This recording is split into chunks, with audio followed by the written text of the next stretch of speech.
International relations में प्यार और मोहब्बत नहीं, सिर्फ फ़ायदा और ताकत चलती है। इस बात को समझने के लिए एक स्टोरी की हेल्प लेते हैं कि दुनिया एक जंगल है।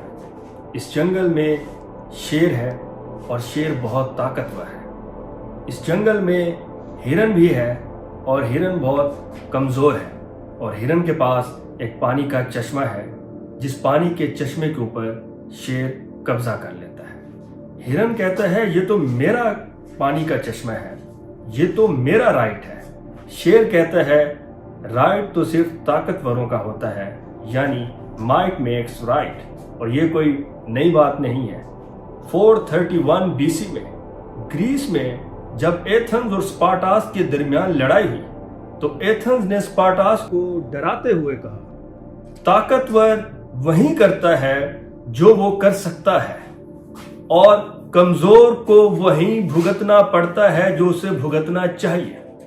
और यही रियलिज्म है, यानी दुनिया अमन की बातें करती है और तैयारी जंग की करती है। इस दोगलेपन का नाम रियलिज्म है। रियलिज्म आपको जमहूरियत का सुनहरी मखोटा दिखाती है, मगर इस सुनहरी मखोटे के पीछे छुपा नेशनल इंटरेस्ट है। ताकतवर ममालिक कहते हैं कि जमहूरियत खूबसूरत है, जमहूरियत में हम आज़ाद हैं, मगर रियलिज्म के लेंस से अगर देखें तो हम आज भी उस सिस्टम के गुलाम हैं जो सिर्फ और सिर्फ ताकतवरों के लिए काम करता है। Realism is the filter, the beautiful filter. This is what the government calls democracy and progress. This is beautiful, this is expensive, and it's a total lie. इसीलिए हैंस मॉर्गनथाउ ने कहा, power was increasing, power is increasing, and power will be increasing. Why? Because of self-preservation. Why self-preservation?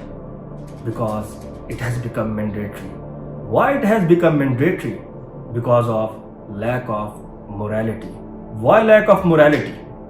Because we have seen in the history of wars, World War I and World War II.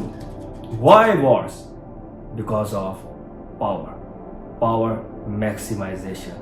और ताकतवर countries, powerful countries का सिर्फ एक ही national interest है, जो कि सिर्फ और सिर्फ पावर मैक्सिमाइजेशन करना चाहते हैं। हैंस मॉर्गनथाउ कहता है, रियलिज्म इंसान की इगोइस्टिक और सेल्फिश नेचर के बारे में बताती है कि इंसान सेल्फिश है, इंसान इगोइस्टिक है, इंसान सेल्फ इंटरेस्ट के लिए बात करता है।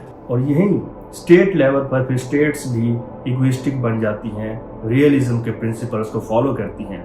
जैसे कि फलस्तीन कमज़ोर है, इजराइल ताकतवर है। रियलिज्म फलस्तीन में ह्यूमन राइट्स को एक्सप्लॉइट कर रही है, उनके सब्जुगेशन कर रही है, उनको सप्रेस कर रही है। इसी तरह इंडिया कश्मीर में कर रहा है, इसी तरह रशिया यूक्रेन में कर रहा है।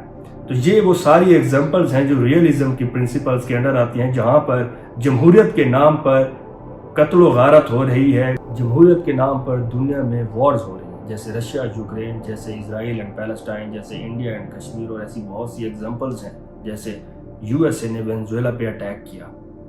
रियलिज्म ये कहता है, they don't fight for freedom but they fight for natural resources, oil and minerals. Thank you very much.